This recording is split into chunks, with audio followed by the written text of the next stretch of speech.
Is anyone here? What did you find?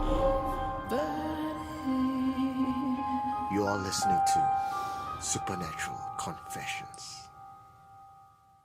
Hey, very good Friday evening, everybody. Hey. We are your Friday Night Live hosts. My name is Eugene Tay, the Prince of Paranormal, and along with me, that is the man before time, the immortal Jonathan Lim. Okay. Someone was saying that I look like I'm dressed like a monk today. Yeah, Franciscan monk, the brown robes because and I all. look brown, yeah. So my nickname is Obi-Wan Cannot Be. Nice one. Right? So when you see me, you're like, Obi-Wan Cannot be lah. Cannot be. How's everybody on a Friday? Yeah. In We're case not you guys physically there with you. We're not physically there with you. This is pre-recorded. This is 3 days in advance, right? So we are traveling through time to be with you tonight. He's doing the whole Obi-Wan Kenobi projection thing. Oh, yeah. Imagine me like a hologram. Ooh. Wow, it's a busy time for us, but it's really important that we keep our Friday date night. Yes, it's the last day of this is the last weekend for Friday. No, not Friday Night Live. Sorry, the Night Festival. Oh, I thought you meant which is also just a day ago, right? Was the last day of the 7th month. 7th month was over, I think, on Monday night. Monday night, okay. Yeah. But yes, you're right. It's the last weekend of the Singapore Night Festival. So I always say the Night Festival are very rara, very colorful, but not very spooky. Yeah? So the real Night Festival, and because the Night Festival is always during 7th month. So shall we pitch that the next festival should be like Ketai themed? Wow. You know? That'd be so shock, right? Yeah, I got one whole year to plan with them. Wow. And next year is also Supernatural Confessions 10th year anniversary. So wow. I have a grand ideas, but I'm not sure how to execute them. But we'll see. So Singapore 60th, SC 10th. Yeah. Nice. Alright, so today's theme, if you've not checked out the thumbnail, is about haunted items, haunted objects. Last year, haunted souvenirs. Last year we did something similar. I mean, every year we have some of the evergreen topics that keep coming back. And I remember last year was on the 7th of July, and it's called Haunted Heirlooms. So go check out 2023 live shows, Haunted Heirlooms on the 7th of July.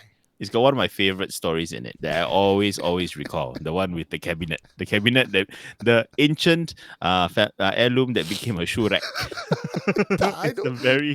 kasihan, no, you put a ghost outside. Very weird.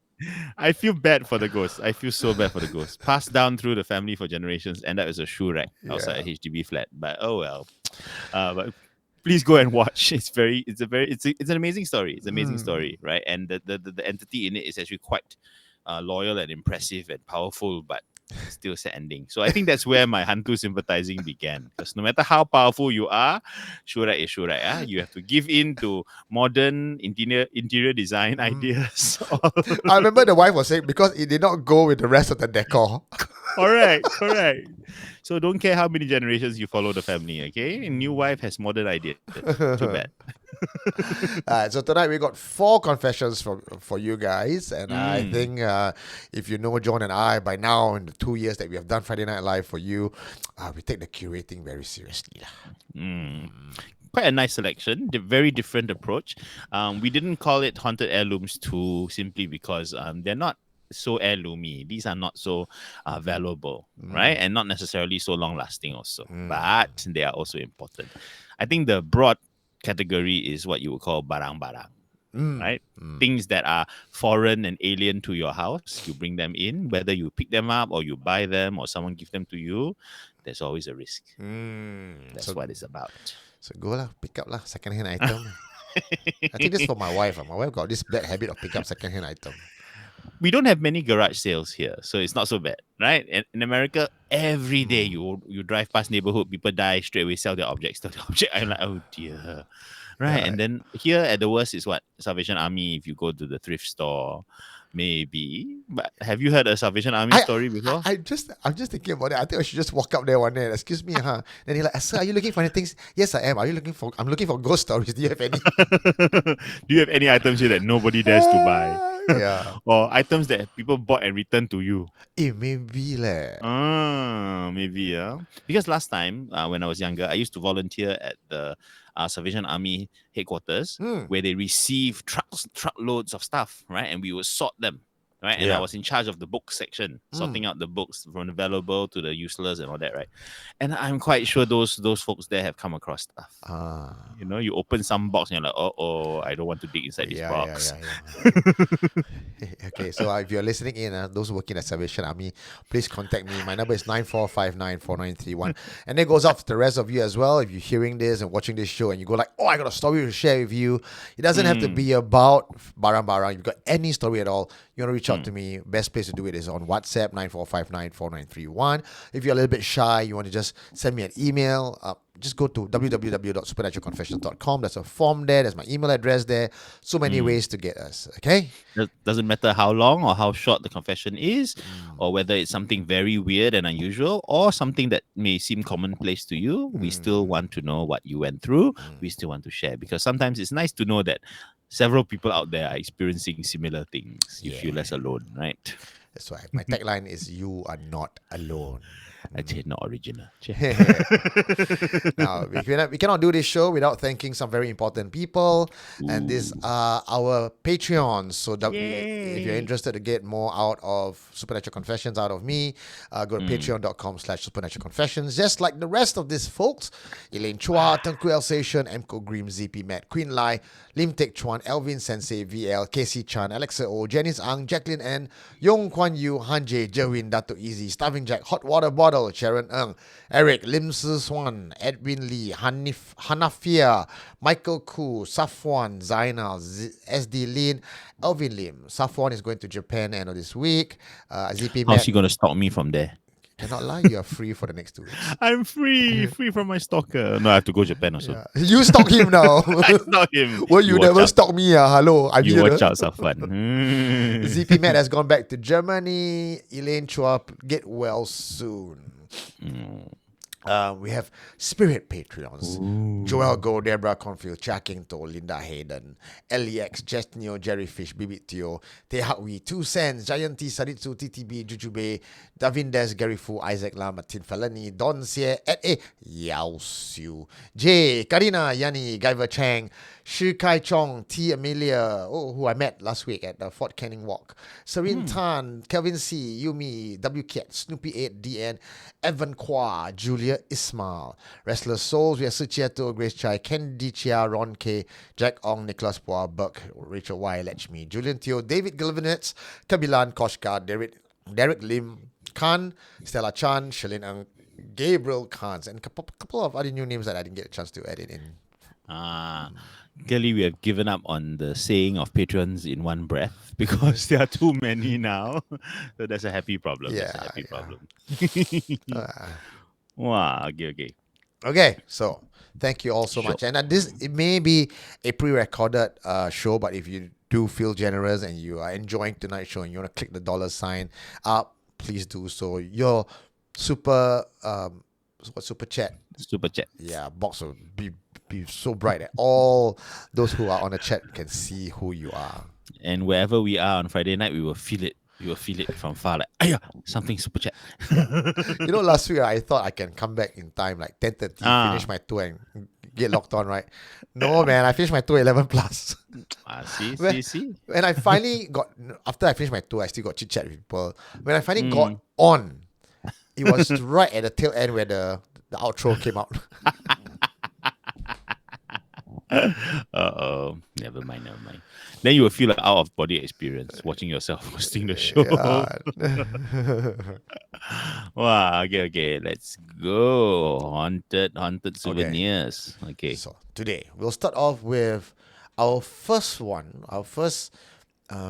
story for tonight, our first confession. This one's from Aziz Khan, who actually sent it in 2022. And I think it's a brilliant story to start off today's topic. It's a grim warning not to anyhow pick up stuff. You know who I'm talking about. All right. Let's go.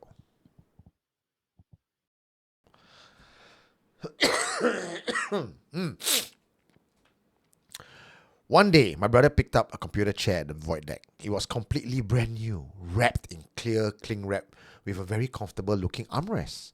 It was placed near the trash. It was around 1 p.m. The metal support of the chair was at least 8 cm by 8 cm thick. It was super sturdy as well. That night, my brother, his 8.5 months pregnant wife, and I were watching television. Then, in the corner of my eye, I saw that seated on the chair was something in white. I turned to look, and for a brief second, I saw a corpse wrapped in white cloth. I managed to glimpse its face and could see that it was decomposing. I was so startled, I just froze in place. I made eye contact with my brother, who just gave me a nod, but didn't want to alarm my sister-in-law, who was heavily pregnant. After she went to bed, I asked him if he saw anything, and he described the same thing I saw. So it wasn't just my imagination. The very next day, my younger cousin sat on the chair and played on it. He was only 6 years old. The 8 cm thick metal support just snapped in half and he fell. But thankfully I was there and managed to catch him before he could have hurt himself fatally. After that, I called my brother and together we discarded the chair downstairs. And from then on, we didn't pick anything from outside to bring home again. On a similar note, there was one day when my grandfather picked up a perfume bottle at the bus stop. My grandfather returned home and my grandmother welcomed him. And then my grandmother suddenly asked him, did you pick anything from the bus stop? My grandfather was stunned, like, how did she know? She said the door was still knocking when he stopped knocking and was about to get in. She asked him to throw it out first and said, Assalamualaikum, before entering the house. This is a wonderful story. A set of stories. Yeah. This is our warning to you guys. Wow, sweet. Very, very classic. Very straightforward. Wow. Okay, so I almost did the same thing, right?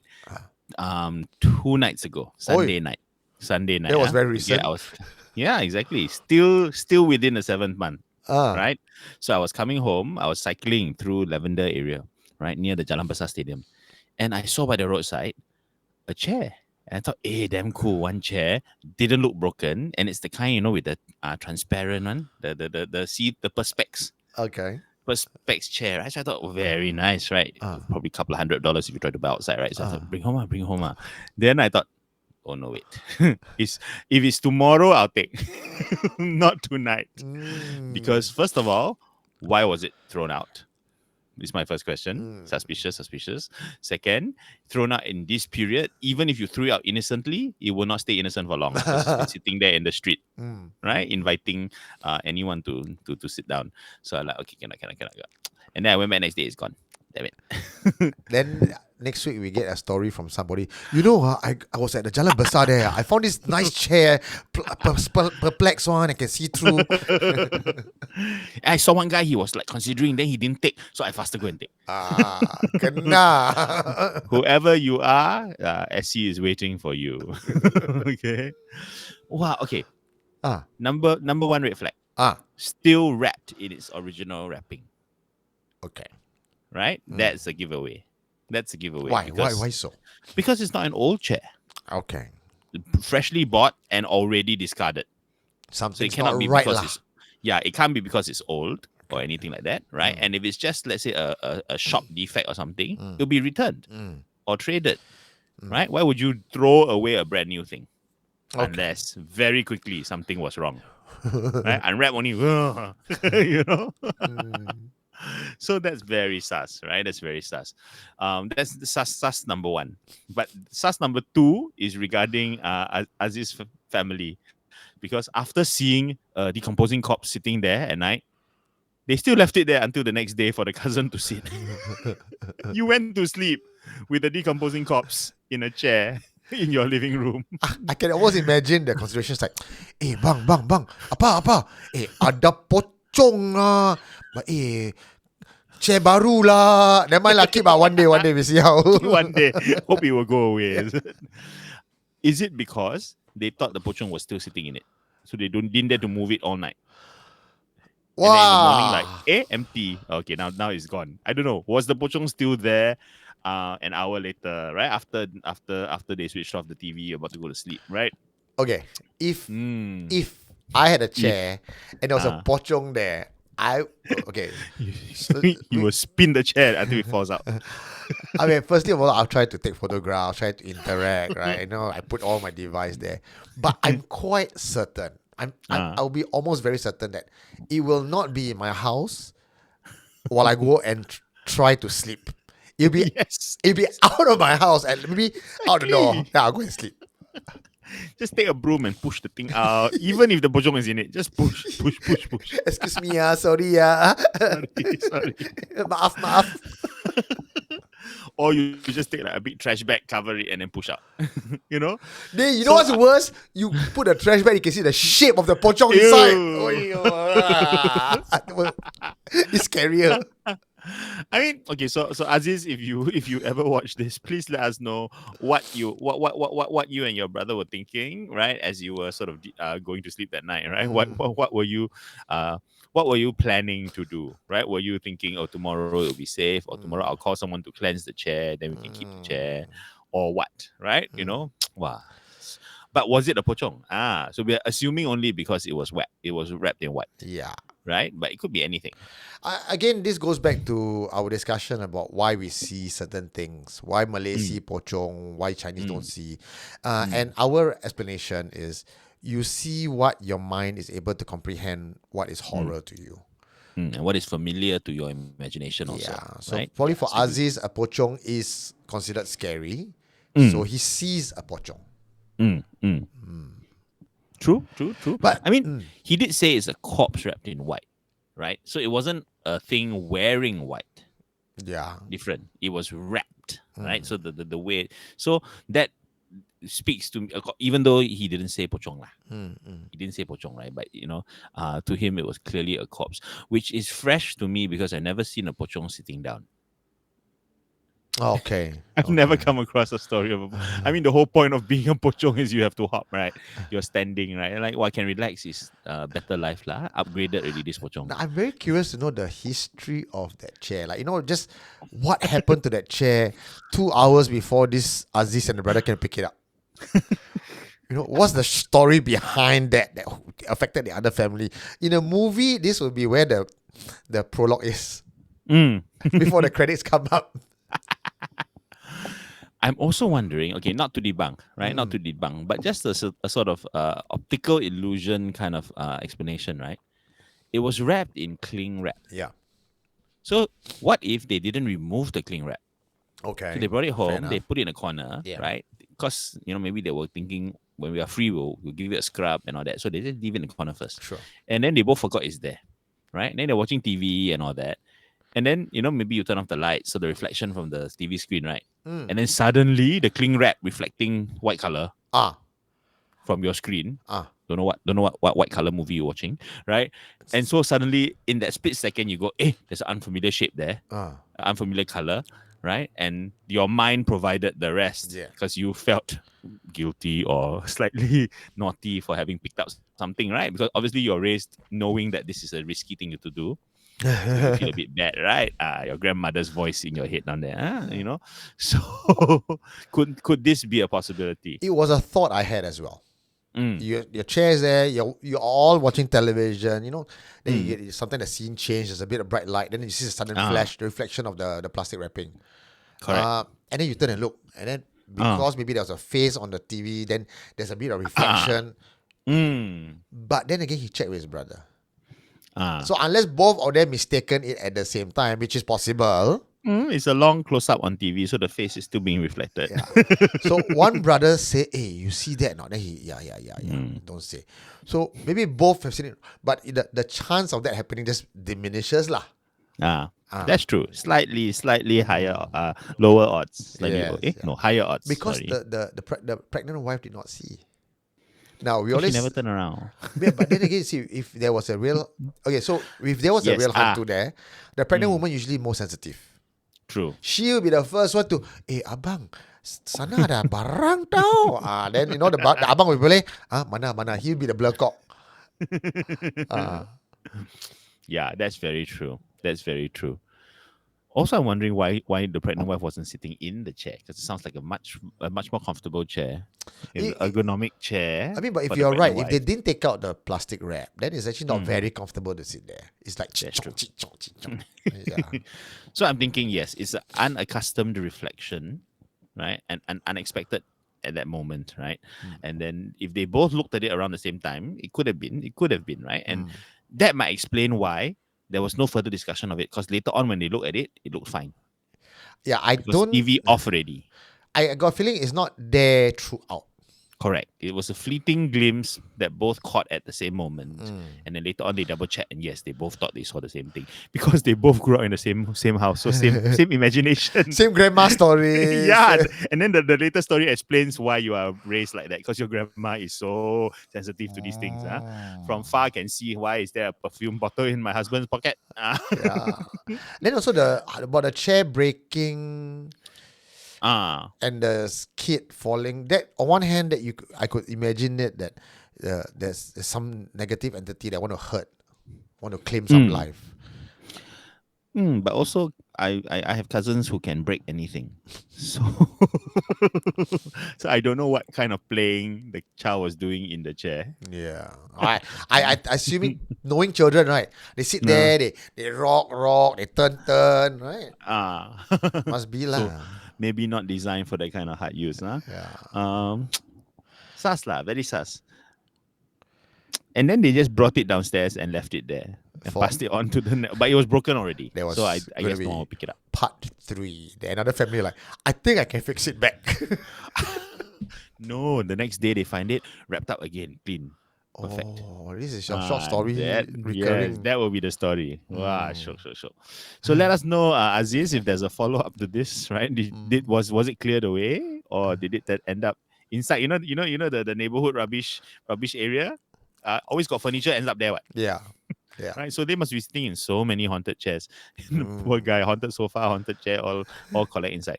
So please let us know. Okay, jump on to the grandmother story. Okay. What do you think? I think the grandmother is got gifts she can see. So grandfather comes back, knock on the door, stop knocking, and the grandma still hears a tok tok tok. And I think because she's so strong as a psychic, she can guess where this thing come from. It's almost like a message just gets downloaded to her head. Your husband brought back something. Bus stop. She gets a vision. That's the thing. It's a highly sensitive and specific question to ask, right? Because if her mind was moving along those suspicious routes, right, then she would have asked, "Did you go somewhere strange? Did you pass under a tree? There's so many possibilities, right, of how something followed you home. Did you go to a cemetery? Blah blah blah blah. Right. Probably one of the last things you would ask is, did you happen to pick something up at the bus stop? Because that is not a common trope. Yeah. Right. It's not a common way to kena followed. Yeah. Right. So it must be something. The clues she was receiving were more specific than that. Right. The sense that there's an object, not a person. Because she didn't ask where you picked up the person. You picked up the thing. Yes. Right? Yeah. So she zoomed in, right? As if she knew that one day Eugene and I would do this episode about haunted. She went straight there. So, yeah, I think, is it true, Aziz? Did your grandmother have some gifts? And if so, then please tell us more stories about her, because she seems damn cool. Yeah, she's like super cool, man, this grandma. I think I'd be quite stressed to be the grandfather. It's like, she knows everything. I know, right? Forget about lying to your wife, man. She knows. He probably thought, I'll wash it and then I'll fill it with perfume and I'm covered for Mother's Day this year or something. You don't even have to commit the crime. You think of the crime, she already penalized you already. Wow. Another thought that crossed my mind, which doesn't make sense though, is that she just smelled the perfume on him. Oh, but then why would she know it's at the bus stop specifically? And why would you say it's a perfume bottle and not say, who have you been with? Yeah. Who kissed you, right? Who you been hugging, right? No. Yeah, so I think her radar is actually very, very well tuned. Aziz grandma. Well done.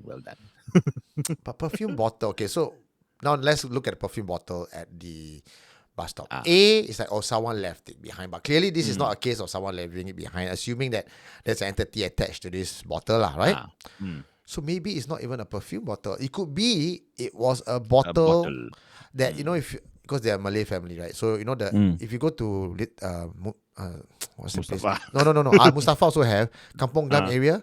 There's this ah, shops that sell perfume, right. and it's the kind that comes in a nice bottle with a nice glass stopper. So it could be a bottle for anything lah. Poison lah, magic potion lah. And that's also the kind of bottle that you will keep a gin inside. Mm.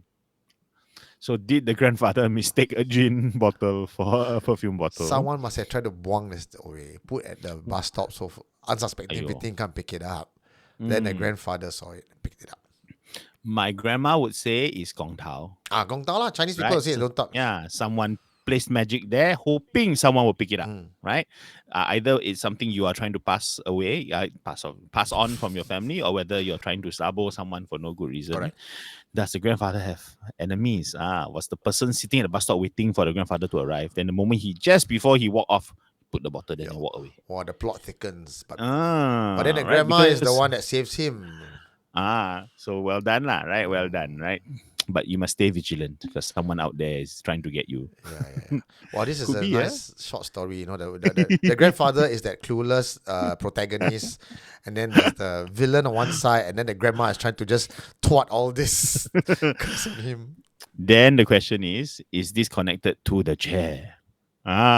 So when the bottle didn't work, then they bought a chair. Oh no, which one came first? Which one came first? I want to know. I got a feeling it's the perfume bottle came first. Yeah, then when you find out that grandmother too smart, okay, let's trick the kids. Now we're just making shit up already. So does this family constantly pick up things? Someone's laying objects in their past all the time, right? Yeah, then they pick things up. One day it will work. No, but after the incident, they never pick up things from outside ever again. Safe. Well done. Well done. MSA has done its job. Okay. Okay, John. So can. But I mean, okay, I'm gonna state in advance, okay, what's going to be obviously the moral of today's whole episode, which is please just don't. However tempting it looks, like me looking at the Perspex chair, just don't. Or you call me. Ask Eugene to pick it up. Okay, he is the la move for spirits. Okay, just like I found chair over here. Take. Someone called me up. There's dolls under her tree, and it's been there for months. I'm like, and she took a photo. Those Indonesian dolls, freaky, and I'm like, I will go and pick it up if I have Murali to go down with me. So you are now a supernatural Sam Cop lah. Yeah. Clear shit, you call me. I can pick up all these haunted stuff. Okay lah, I must verify that it's haunted first. Okay, if there's no decomposing corpse in it, don't call Eugene. Okay? I think this is where your what do you call it, your grassroots will have my number. It's like we all got under our void deck 621 people throw this haunted stuff. Can you please help us kind of clean up? You just need to paste your number at every void deck near the lift. Unwanted barang, Someone died in the bed. Call me. Cannot lah, you stealing Salvation Army's business. Okay. Maybe Salvation Army also will call me. Eugene, these people donate this one, but it's haunted. Can you take it from us? You are their salvation. Yeah. Okay, I love it. Wow. Okay. Can we will create this network, okay? Don't worry. MSA has got you. Okay, this next confession is the person wants to be anonymous. I'll just name the person MT and this one, a bit of context. I believe they are foreigners. And it's quite a short story. I think there's not much context required. The story tells itself. Quite short. Yeah, John, over to you. Was it recent? Okay. It's 1999 to 2000. Oh, wow. That's quite a while ago. Okay. All right. Over to you. This is a story of what happened in the life of my eldest niece in 1999-2000. The story unfolds in India before I migrated to Singapore. My niece was married to this person who worked in the United States, an arranged marriage where the groom, let's call him S, spoke to the bride's family without any family member involvement and fixed the wedding himself. My sister's family met the groom's father and stepmother for the first time only on the day of the marriage. The marriage took place and the couple flew to the US immediately. Within months, S became unwell, from a mysterious illness which the doctors in the US were unable to diagnose. He was vomiting blood all the time. My niece brought him back to India, and he was admitted into the top hospital in the city. The doctors in India still couldn't diagnose the illness, and became very, very sick and was in the ICU, vomiting blood all the time. He was given blood transfusions and all that, and the doctor said he would not survive beyond that night. In the meantime, an ustad was brought in from Kerala, and I understand that he asked for a big tub of water to be brought in, and he wanted a child who had not reached puberty to look at the water and tell him what he or she sees. A young girl from my family was brought in to see what had happened. I understand the child described a woman, and this description fitted S's stepmom, and said that this woman had placed an object under the mattress of the bed which my niece and S shared in my sister's house. The object was immediately found and destroyed by the ustad. S miraculously recovered, and the couple flew back to the US within the next few months. Alhamdulillah, my niece and S live happily in the US with 2 adult children now. And S is over 55 years old now and is hale and hearty by the grace of Almighty Allah. Nice, sweet ending to this one. Wow, happy for you all. Wow. Eh, Very effective, this ustad.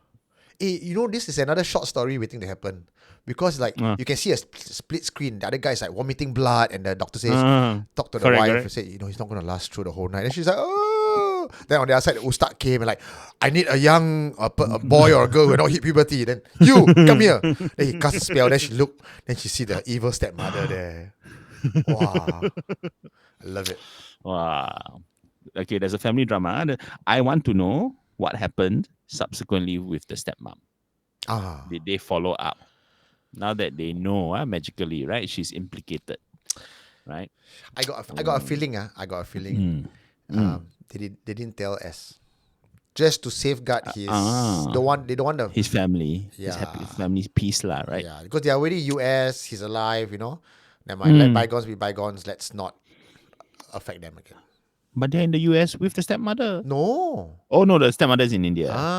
Okay. Then they're safer. Yeah. Oh, okay. They're very good. Yeah, true. That's true. Yeah, it would make sense because miraculously recovered. That's the story he was given.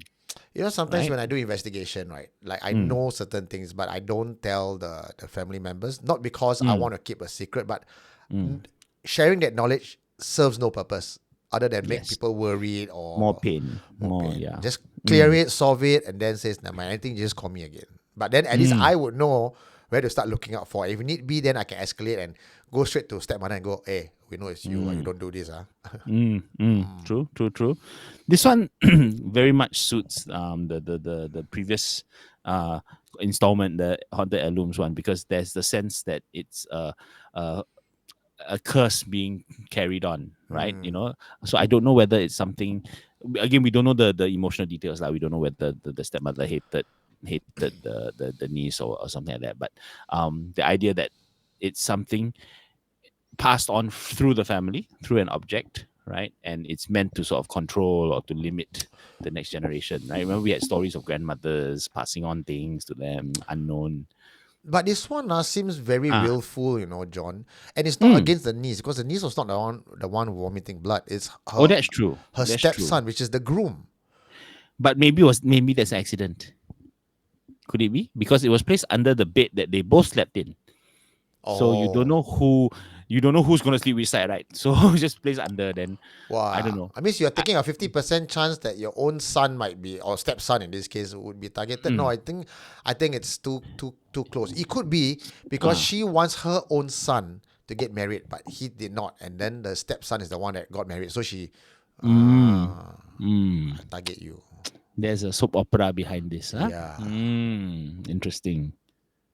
Yeah, true. Could be. It how would you? Okay, lah. It wouldn't be random, lah. Because if you also put then and end up like a wedding guest sleep in a bed, then right? Yeah, true. It would be a targeted thing. Wow. But how did she get the items into that bedroom? My Oh, sister's family met the groom's father and stepmother for the first time only on the day of the match. Okay, maybe in their house. yes, probably right. Sneak upstairs. Where's your bathroom? Ah, Sneaky, sneaky, right? Wow. Okay, okay. but then again, if you wanted to kill your stepson, couldn't you have done it when he was living in your house already? Maybe it's because of the marriage. Jealous. Mm. Okay, no, I won't suggest. But she was a Scandalous, stepson, is it? scandalous. It's like Yeah. I see a lot of this kind of video on Pornhub. Yeah, maybe it's a much younger stepmother. So wow, okay, interesting. This is quite a while ago. When did you receive this This is confession? 2023, last Okay, year. okay. Nice. Okay, I like magic. Magic. Okay. Magic. Quite straightforward lah. But Yeah. I think in this one, the Mm. Ustad from Kerala is actually known to be quite spiritually powerful with people there who are spiritual healers and everything. And he Okay. did it very fast. He came in, he's almost using water to scry. Yeah, correct. Yeah. Mm, I'm just thinking whether he needed to be in the house. Got to be close to the item. Did he believe that there was an item first, and then he needed to scry to find out where it came from? Oh. Right? He came in, he went, okay, there's something here. Right, there's something here, and it's not welcome, and it's malignant. But you need to know where it comes from, right? And the scrying allowed him to identify both who, but also where it was. Okay, so knowing the things I know about how this whole spiritual thing is done, right? If he came into the house and he already detected an item, it's very likely he would say, "There's an item here. I just need to find it." But he did not know there was an item. He only knew it through the scrying. So maybe he came in, he did not feel this malignant thing was able to hide from him. We hear stories Actually, about that when Ustad come, the things run away. It has happened, right? Actually, no.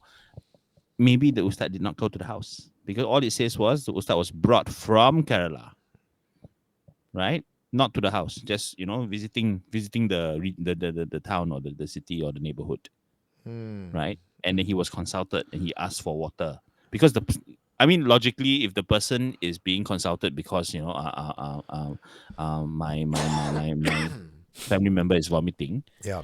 you wouldn't think, oh, let's go to the house where he's not staying, right? Go see the man first, lah. Okay, yeah, I'll agree Right? with you, but there's one line here that says a young girl from my family was brought in to see what happened. Unless you're saying What that happened as they brought what in happened but to do the scrying, lah. means they brought the child with them for the consultation. Correct. That means they went to see the Ustad in town for 1 week, right? So they went to see him, right, and said, this is happening. He said, okay, bring me the water, right? And bring me someone to No, but I stopped. It wasn't 1 week. It was the same night that the husband was vomiting and he would not last the night, and that was the night that the Ustads also came. So it was all done at the same time. It was not like there's a prolonged period. That's true. Because he was supposed to not survive the night, right? Okay, fair enough. Not only are we doing dissection, we're doing literary study here. So, line by line dissection. Okay, must be a little girl who lived nearby enough. Like quickly down the road. Yeah. You are okay. Okay, but all well for them. They have now 2 adult children. Az is over 55. My only question: what was the object? Yeah, I also want to know. I want to collect it. This is very, very deliberately left out. The information. The object was immediately found, and how was it destroyed? I want to know. Was it flung into water? Was it burned? Was it wrapped in? If The this rituals is are interesting. this is in India and he's not using fire for scrying, he's using water. So I'm thinking it might be wrapped and thrown into the Ganges. Because it usually the other way is your fire magic lah. Right? You got your fire, you come down, you burn, and you look into the fire, you see the scrying. But this one he uses water, so I'm guessing it's a water thing. I'm thinking the object was immediately found, and sent to a bus stop in Singapore and placed there. It was a perfume bottle. Jang, jang, jang. Tonight's stories are all the same connected story. Okay, that's the conspiracy. SC Universe. That's one wicked stepmothers. Yeah. Yeah. Okay, moving on. Okay, moving on. This one, I like this story very much. Huh? Mm. Okay, it's a bit longer than the others. Mm. Context. Context. This one is confession by Roy. I'm not even sure this Roy is his real name. It's about meeting up, falling in love, and then discovering something about a person. I think this is quite close to home for me because I had a similar experience, like how Roy encountered as well. I'll talk more about that later on. But for now, this one, let me narrate this one. Okay. I met my fiancée while we were both traveling. I was having a gap year before taking my master's, and she was in the midst of her eat, pray, love journey of self-discovery after a tragic breakup. We decided to alter our travel plans to travel together, and things were going very well for us. By the end of the second year, she was expecting our first child, and we made the decision to settle down and start a family. She was Kiwi and I'm Malaysian, but she had no issues coming to KL with me. Before we moved in, we made a stopover at Queenstown, New Zealand, where her parents were, to break the news to them. As part of our pit stop, she felt that she wanted to find closure with her ex, and she insisted that she should inform him too, instead of him finding out over social media. I was against it, but she was insistent on going to meet him. Here's a bit of background on this guy to provide you with some context. The reason she left New Zealand for a round-the-world backpacking trip was because he was stalking her and showing up at her workplace and just about threatening anyone who was talking to her or appears to take her side. So going to see him, albeit a 3-year hiatus, seems entirely counterproductive. She went anyway. That was the beginning of everything that went wrong. We flew to KL a few days later and started our new life. My parents had a spare house and fit our needs well. The first night we moved in, she got night terrors. She would struggle violently in her sleep, and it was not possible to wake her up. She would move in a serpentine manner, crawling on all fours and twisting her neck in manners that were painful to watch. The struggle could last for hours, starting around 2 a.m. plus, until she would just suddenly snap out of it around 5:30 a.m. She would then go to sleep and wake up the next morning acting as if everything was normal. I, on the other hand, spent the entire night awake. Any attempt to broach the topic led to an argument. Sometimes the night terrors would start later, but it would always end by 5:30 a.m. The only way around it was to stay up all night. So for a while, our lifestyle changed to sleeping in the morning and staying awake at night. But this was tough on me as I went back to my studies and took on a more, normal living hours. Her mood swings were also getting on my nerves, and the relationship started spiraling. I attributed it to the pregnancy. At the start of the 3rd trimester, she had a miscarriage. She lost the kid one morning while I was away. At this point, I started suspecting that maybe something might be wrong with the house or the feng shui of the house. So my parents called in a sifu to take a look at the place. When the female sifu came, my wife wasn't home that day. So the sifu walked around the house and said that the house was okay, but there's an item in the house that's causing the problems. She traced the source of the bad energy to a wooden display piece that my wife had brought with her.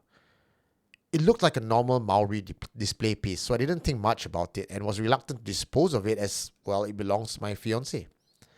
According to the Sifu, this artifact was a source of our bad luck and contains a sentient entity within it of ancient dragon origins. I asked how to dispose of it, and she said that I could just wrap it in white cloth and dispose of it in a river. The Sifu also managed to get a few details right without being informed prior. She said that this item was given by someone who who was once close to my fiance and is jealous of us. I confronted my fiance and when she got home, and naturally that led to another fight. She admitted that the item was a gift from her ex the last time they met and simply refused to part ways with the object, and in fact got offended that my parents have brought a spiritualist to the house without her knowledge and made accusations about her belongings. I gave her an ultimatum: throw the item away or end the relationship. You can guess which she chose. My friend said I have dodged a bullet. I can't help but wonder if I had been more insistent that she did not meet her ex for the last time, or if I had secretly thrown the item out without her knowledge, how different things would have turned out. Who I have fallen in love with and who she has eventually become were as if it was two very different persons. Wow. Tricky, this type of situation. I mean, clearly the Shifu provided a way out, right? A simple way out. It's emotionally complicated, right? So yeah, if you could just secretly steal it and buang and deal with it later, but yeah, the honesty between the couple became also a problem, right? Well, I would have just buang, man. I think it's easier to apologize, lah. I'm curious where this object came from. So, okay, regardless of, okay, so we'll talk about that later, the ancient dragon origins, which is definitely something juicy. But did this ex in New Zealand have this thing standing by, hoping one day she will come back to me and I will give this to her? Or how did he manage to get hold of such a powerful artifact with such a powerful entity in it? What, literally what? Oh, you're free tomorrow? Coffee? Sure. Let me just drop by my magic supply shop, on the way and get something, right? I mean, how does he have access to stuff like this? She only went to see him, what?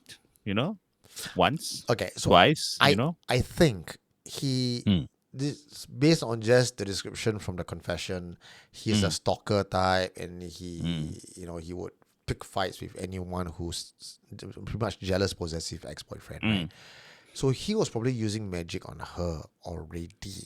But because she was overseas, she was traveling, she was distracted, the magic was very weak. But the minute she came back to New Zealand, she's in the same realm. Boom, full force. Okay. Magic. Like the new fiance said, don't go. She's like, no, I gotta go. I want a closure. So she was already muddled because she's back. So it was an existing charm, I believe so. That was already working, and this ancient dragon spirit was already on duty. Yes. Right? And then he figured, okay, this might be the last time I'm gonna see her. I'm gonna give it straight to her, right? So it can act on her fully, right? Yep. Quite possible. Quite possible. Wow. I don't know whether she actually went back to him because they broke up, right? So she probably went back, and from the last part where she was given an ultimatum. Yeah. And she decided to just walk away. And now she has the item, right? She doesn't want to let go of it. So I think maybe she went back to him. It worked, lah. Right? It was a magnet, right, that pulled him back to her. Pull her back to him. Sorry. Yeah. Wow. Okay.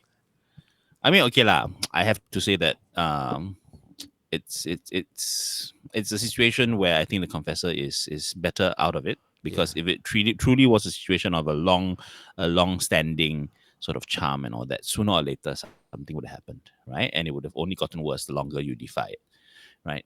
So if either you are in for the struggle of your life to free her from this whole thing, or don't pit yourself against these forces. Maybe that's why he was saying that, he wonders that if he had thrown away or he had insisted, like, she don't go and meet him, like, if any one of those crossroads that he had intervened, done differently, he still might have her. I think that's the regret that he has in his mind.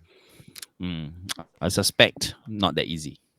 Not that easy. Definitely there's no way to dissuade her if it was something that was already having his influence on her, right? I don't think any voice of reason would have fought against it. And as for disposing it, well, I mean, you are a ocean away, right? So if you had thrown it away and never went back to New Zealand, and any parcel from New Zealand throw straight away throw, Yeah. then maybe you might find some years of peace. But then again, knowing the stalker mentality, would that person give up? Probably not lah. See, so one short flight away, and that's it. You're always Pile going of to objects be outside your door. Yeah, you're always going to be worried. You're always going to look over your shoulder. You're going to be Correct. very secretive on social media. Correct. Yeah. So still better out of it. Yeah lah. Right? Because that person's not letting go. Even if this particular spirit doesn't manage to do the trick, there'll be others. Yeah. Right?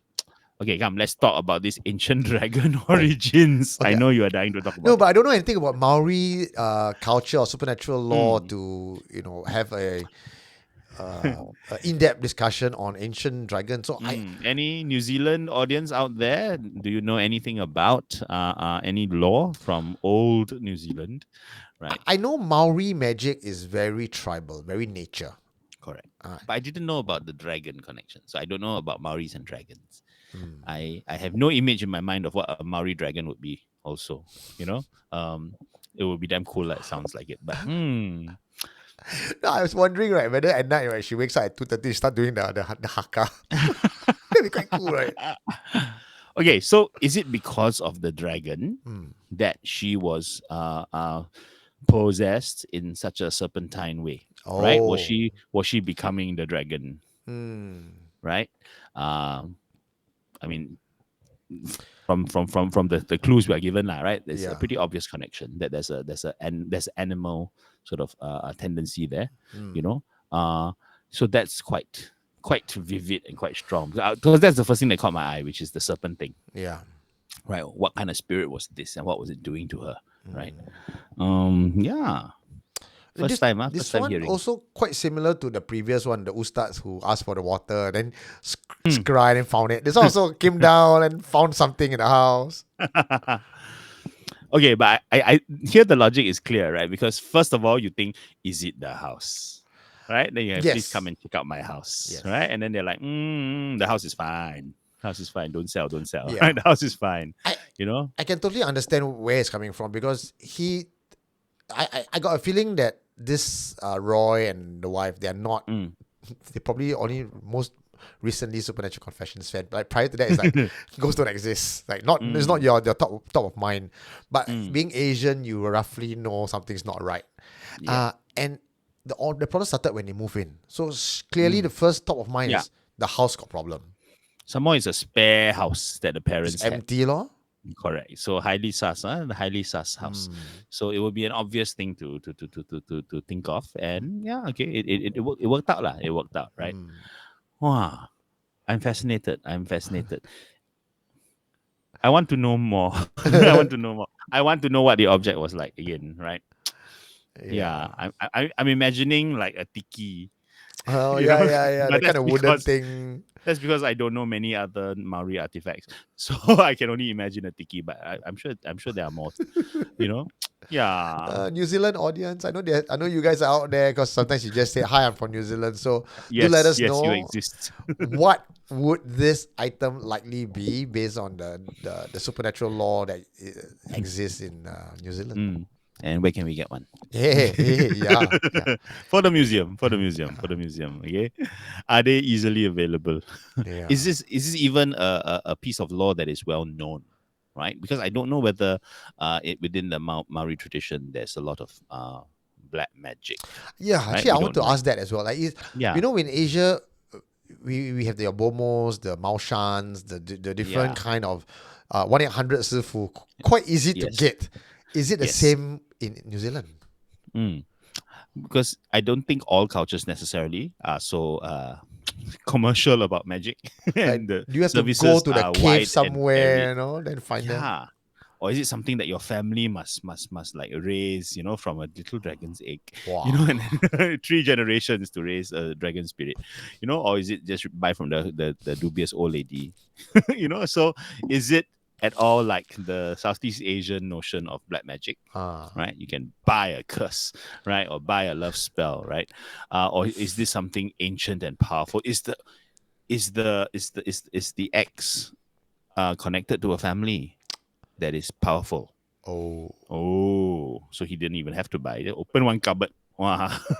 So who knows, right? So the scale of magic involved is something um, a bit ambiguous right now. So anything you can tell us would be useful, So right? I'm So yay. thinking, right, just Mm, the magnitude of the spell's power mm, tells me that this isn't the kind you just buy off from the shelf. It's like mm, this is mm, prescribed one.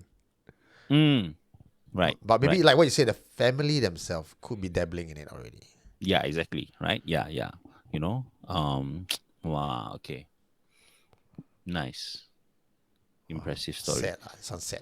But okay lah, sad, happy for him lah. But Mm, I mean, they were out there, they were traveling. Then he says like, who I fall in love with, and eventually became someone else, two different mm. person. I Correct. can only tell you, Roy, that happens to every marriage and every man. We all will wonder, who is that woman that I fell in love with? She's totally different now. It's a norm, not black magic. Trust me.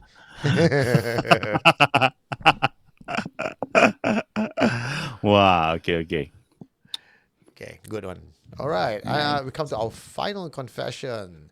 Mm. And this one is by Tina, and it took place in Pasir Ris, my kampong. Oh, was it recent? No mention, but this was also 20. Oh, this is 2024. Came in just this year. Oh, okay. So I Okay. think it's recent. From the way the story was told, it's actually quite Mm. recent. Yikes. Okay. I like this story. I like this story. All right, John. Why don't you narrate this one? All right, over to you. We rented a two-story HDB home in Pasir Ris and had no idea of its past. My husband was working at Changi Business Park area, and I was a homemaker, which meant I spent most of my days in the house on my own. Our daughter was enrolled at a primary school nearby and came home only after lunch. After settling the household chores in the morning, I would take a nap on the settee in the living room. One of the recurring dreams I would have was of an elderly man standing over me while I napped, looking at me angrily. In my dream, I would always be startled awake. The old man would then turn around, walk towards the storeroom, and disappear. I would then wake up for real. The dream wasn't particularly frightening or anything, just disturbing. Another strange occurrence would be the family photographs that's placed in a row along a shelf by the television. We would arrange them upright, but they would be knocked face down when we weren't looking. Initially, we thought it was the wind or the aircon, so we changed the spot to the dining room table. Still, we would find the photographs facing down. We didn't think much of it and just propped them back up whenever they were down. We hired a tuition teacher for my daughter sometime in the middle of the year. Sometime during the second month, after she felt more comfortable with me, she suddenly broached this topic: if I knew about an elderly man. When she described the man, it spooked me out to the very core. It was exactly the same man I had seen in my dreams, down to the clothing and the mannerisms. The tutor said that the man had been standing by the storeroom, just staring at her over the dining table where the tuition class was held, every week for the last 2 months. I didn't know what to do. I couldn't see the things the tutor saw, but what she had said freaked me out. So I asked her if she had any suggestions, or maybe she could talk to the ghost. At first, she was reluctant, but after some persuasion, at first she was reluctant, but after some persuasion, the tutor relented. She closed her eyes and after a while opened them and said that in the storeroom there are some items that belong to the old man. He would like them to be displayed outside. Okay, that's very freaky, man. I checked the storeroom, and true enough, in one of the boxes on the shelves were a bunch of items, including old photographs. When I saw the photo, I nearly fell backwards. My legs literally buckled. It was the photograph of the man that me and the tutor had seen. We hypothesized that the man was probably a relative of the landlord. I didn't feel comfortable displaying the photo outside, and I pled with the tutor to stay with me a couple more hours until my husband came home. I think she probably regretted talking to me about the ghost of the old man. My husband didn't believe in ghosts, and his reasoning was that I must have seen the photograph before as I was cleaning the house, and it stayed in my subconscious. I texted the landlord about the incident. Thankfully, he took me seriously. We arranged for a day where my family and I wouldn't be home, and he would come over to sort things out. After that, I had no more dreams, and my tutor also confirmed that the man was gone. Mm. Wow. Old man watching you as you nap. Okay, creepy, creepy, creepy, creepy, creepy. That pushes all my buttons. Ugh. Okay. Wow. But she said it wasn't scary. It was disturbing, but not scary. Hmm. Correct. Correct. I mean, and he was insistent, right? He was angry, but he wasn't getting violent. At least not to her, lah. It was Mm. violent to photos only. You Mm. know. But I mean, okay, okay. So again, right? Would you, if you suddenly found a row of photographs face down, go, oh, aircon very strong, Again, lah, I or think the window must be open. yeah, but see, these are not your usual supernatural confessions, regular viewers, right? So it's not top of mind that it's a ghost. It's like, oh, photos fell, lah, must be the wind. I mean, okay, I'm not saying that they would have they would automatically jump towards supernatural things, Mm. but would you also be in such denial of physics? you know, Yeah, so there's a whole gap in between. There's a whole gap in and between. the husband is obviously a skeptic, Mm, right? Like he would. is this very Singaporean? Is this a Singaporean thing? We are so ultra rational that we will bend reality to believe that nothing is wrong. you know, Yeah. So I would. I met this boyfriend of the director of the Haunting History. Okay, Right. So okay. we met her last year when Yes, it correct. came online to do the final Ah, episode, right? So mm, I met the boyfriend at the mm, table, and he's like, "Yo, I don't believe in ghosts," and mm, he's a military man's son, and he's also working in the military in mm. Sembawang of all places. So How you to not believe? so Okay. and he says in a very polite way, and not Mm, he wasn't like chest thumping and like no lah goes like this. He wasn't that. He was very polite and says, I just don't believe. And then I said, what if mm, something appears in front of you? And I describe certain things that I see. And then he's like say for example the flaw and the footprints story that I mm, shared, right? And he says, mm, I don't have an answer for you, but there's mm, probably something scientific about it. Like really, it's not even in his mm, subconscious or conscious mind that it can be the supernatural. It's just something that he cannot explain, but it must be science. So he's mm, really on that end. And then, of course, the girl, she has a third eye. She's sensitive. She's like, it's so annoying talking to him because he just doesn't want to believe. And then he goes turn to her like, it's the same way like, you want to believe what? And so mm. he's literally the other end of the spectrum where I want to believe it's not the hantu.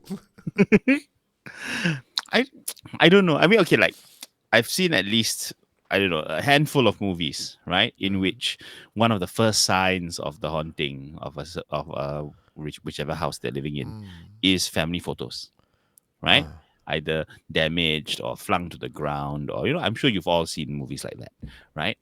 And yeah, they all have this wonderful ability to go, oh well, happens all the time. Like, no, it doesn't.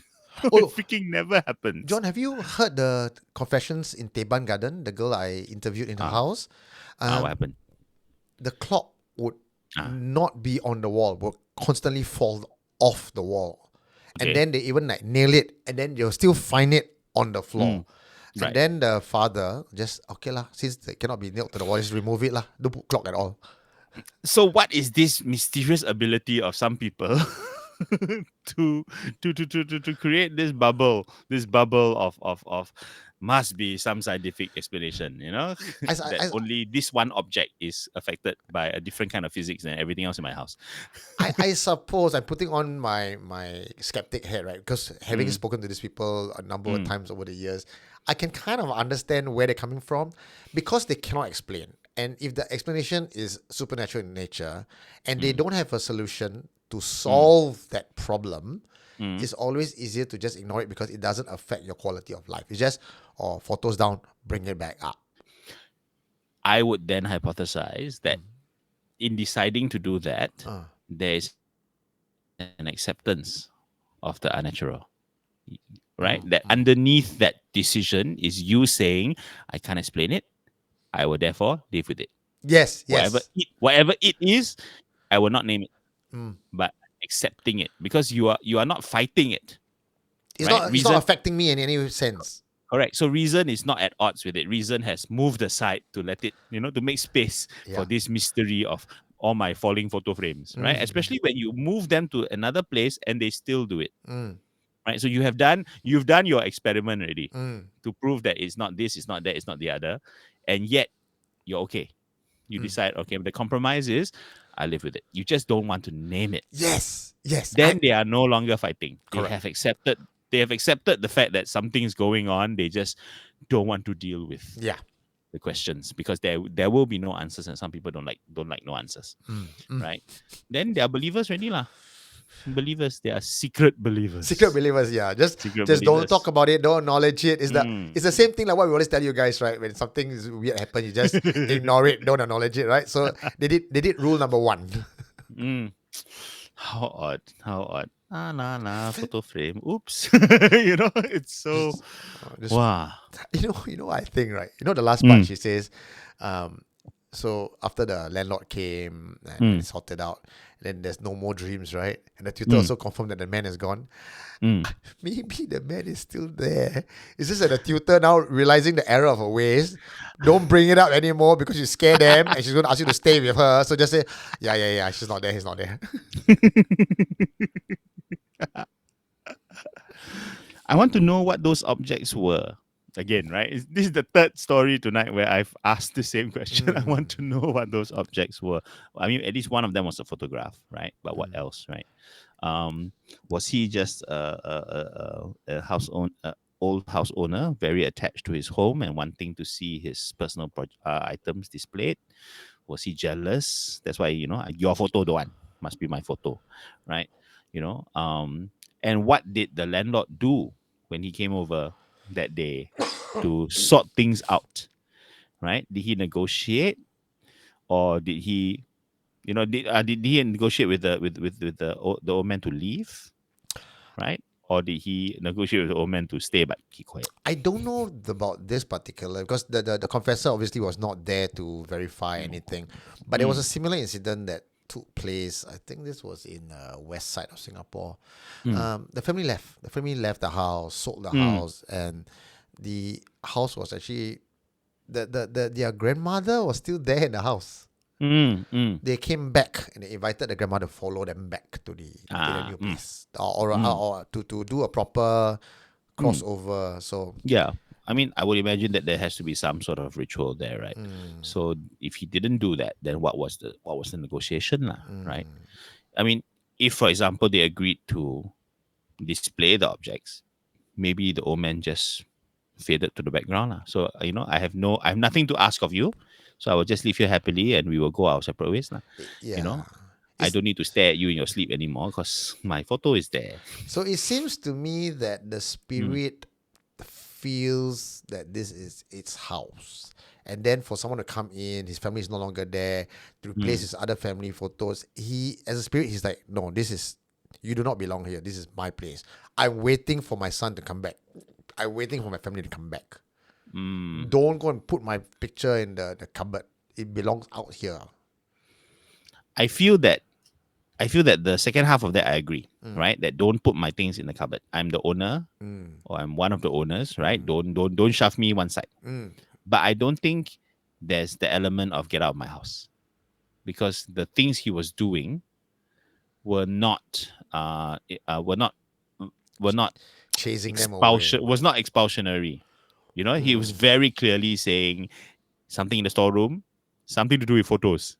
Connect the dots. Please connect the dots. Right? Which is he's literally doing the two very clear things that you needed to solve the mystery, which is photos, storeroom, photos, storeroom. Dig in the storeroom, find my photo. Yeah, that. Right? So maybe he was willing to share the house. He just didn't want to be shoved aside. He just wants to be acknowledged, lah. Correct. Yeah, and if he's a previous owner, so maybe you're having the ancestral thinking, right? I want to be on your wall. I want to be on your wall. I understand my family's not here. I understand you are the new owners, whatever. But How rude to Yeah. chuck me in the corner. Yeah. That's all, right? So maybe he's not gone. He's just okay now. And the tutor is like, shh, uncle, you don't trouble me. I say you are gone. Keep quiet. She's at 4 already. She doesn't need tuition. Can you imagine, like, today she's doing her masters and she still has the same tutor? They refuse to let her go. Yeah. So I mean, I I like to think that the old man knew very specifically what he wanted, and once he got that, it was okay. No dark agenda here. No. This one compared to the mysterious Maori dragon, or no, don't have. Yeah, this one is very straightforward. Because sometimes what spirits want can be as petty as what humans get obsessed with. Right? It's a gesture of respect. That's all it takes sometimes. Right? Yeah, I think I would definitely agree with you on this one. Now that we sort of dissect it onto this level, I would also assume that the family, the son, the landlord, right? They would have done a proper ritual for the deceased loved one to cross over. But the father, that old man, right? It's like, this is my house. I want to be here. I know you all have moved on already, but this is my house. Don't chuck me in the cupboard. Yeah. Correct. So just a connection to the home, right? Yeah. That was not necessarily that it will never allow anyone to be there or to share his home, but on his terms. On his terms, right? Also, the fact that the tutor was willing to speak to the ghost, right? Because I'm thinking, if this is a spirit that angrily wants the family out, I don't think that will be an easy conversation to want to have. The aura of that anger will be so much worse. Yes. Yeah. Right? There was no clues in any of this confession that the thing want you out, or they're willing to hurt you or harm you to chase you out. Correct. It was angry, but only minor angry, storeroom angry, right? Just standing there and staring, like, get it. It's been weeks, get it. He's like, okay, fine. Yeah. I think it's quite funny if the poor ghost getting very impatient. It's like, when will she connect the dots? Sick of spending my afternoon staring at her sleep so long on the sofa. I feel that in order for us to practice to be effective ghosts in future, in our living years, we should be practicing how to do charades better. Because all these ghosts trying to give you a hint and you're not getting. Can you imagine this is like fucking game of a charade? She's trying to tell you, photograph, storeroom, put up, then the family's like, huh? What? Huh? Just put it back up. Is it like that? But also because the ghost wasn't strong enough, right, to appear, to manifest anything more than that, right? All it could do was appear in her nap only. Couldn't appear any other time, only when she napped. So if she suddenly decided to stop having afternoon naps, he's like, damn it. How to reach her now, right? And then all you can do is like knock down photo frames, and like cannot like open storeroom door, Cannot. or even like make his own belongings suddenly appear outside. Not that powerful lah. He's not that level. Yeah. So it's kind of tricky. Sometimes the limited abilities that certain spirits have. Yeah. So we must all understand, right? It's not easy for them to communicate. So we also must do our part. Okay, as the haunted party, we must do our part to help to communicate freely and empathetically. All right, understand that. It's not that they are angry or what, they're just frustrated that they can't reach us.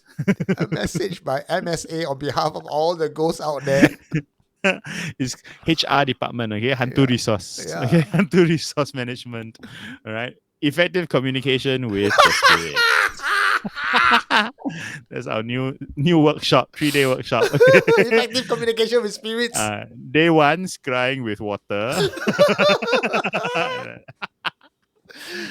So as part of your graduation case studies, like, we'll provide you with certain scenarios, then you must try to interpret what the ghost wants. If you say fear and run away, no, that fail. Wrong. Oh dear. I got a feeling that the ghosts around us watching FNL is like, they're all nodding. Yes. This too has got it right. I was just saying to my friends the other day that no, my friend was teasing me, saying, how do you know your house is not haunted? Right? Because I have cats. So what number of haunting manifestations have I blamed the cats for? instead of the fact that there's a poor ghost who cannot reach out to me. Because always the cat gonna blame. If I saw a photo frame down, I'll be like, stupid cat. You know?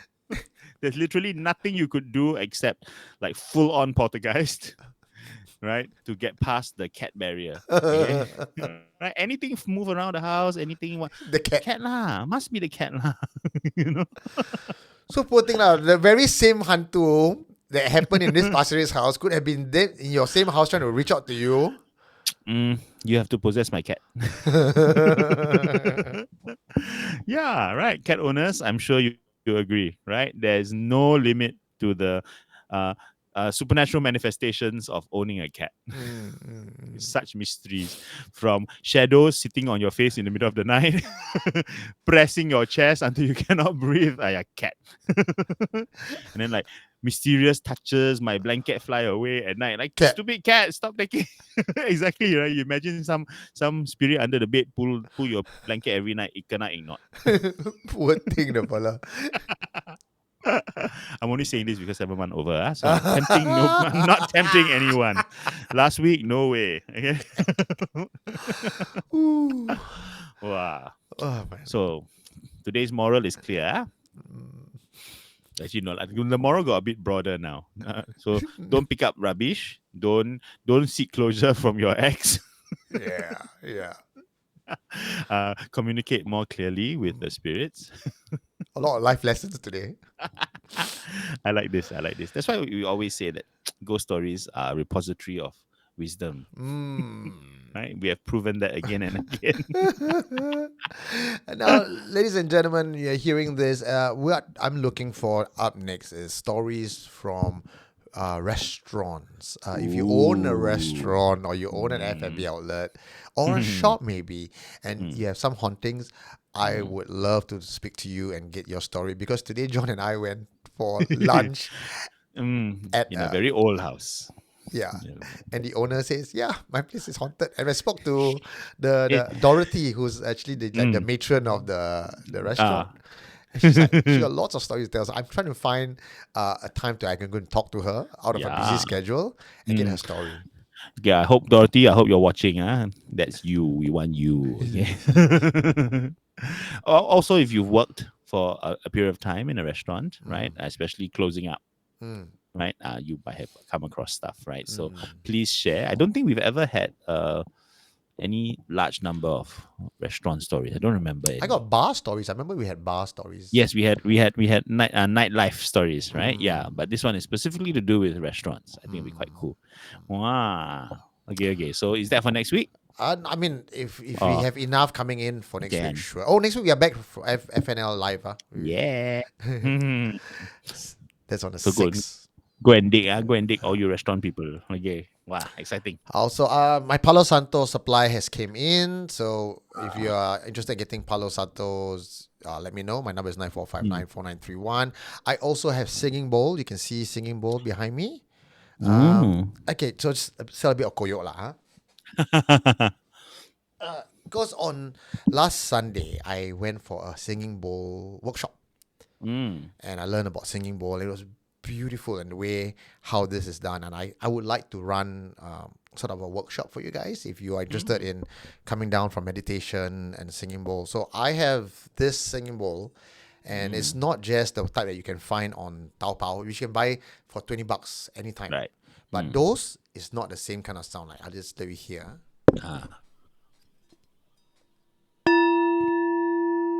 Hear the resounding thing. Nice.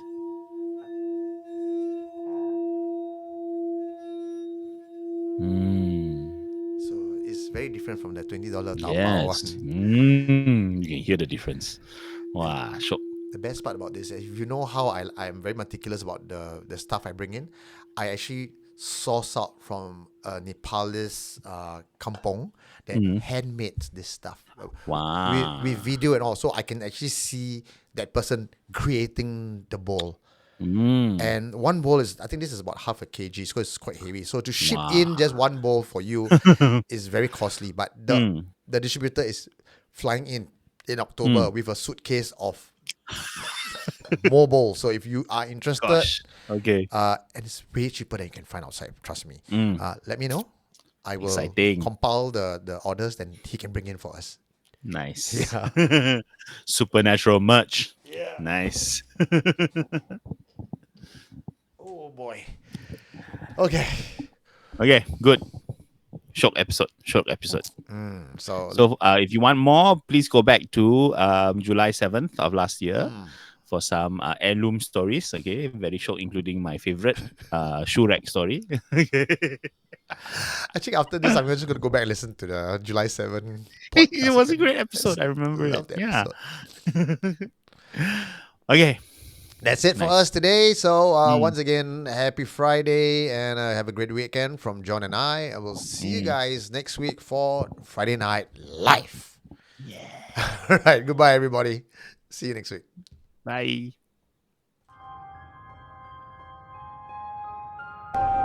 What did you find? You are listening to Supernatural Confessions.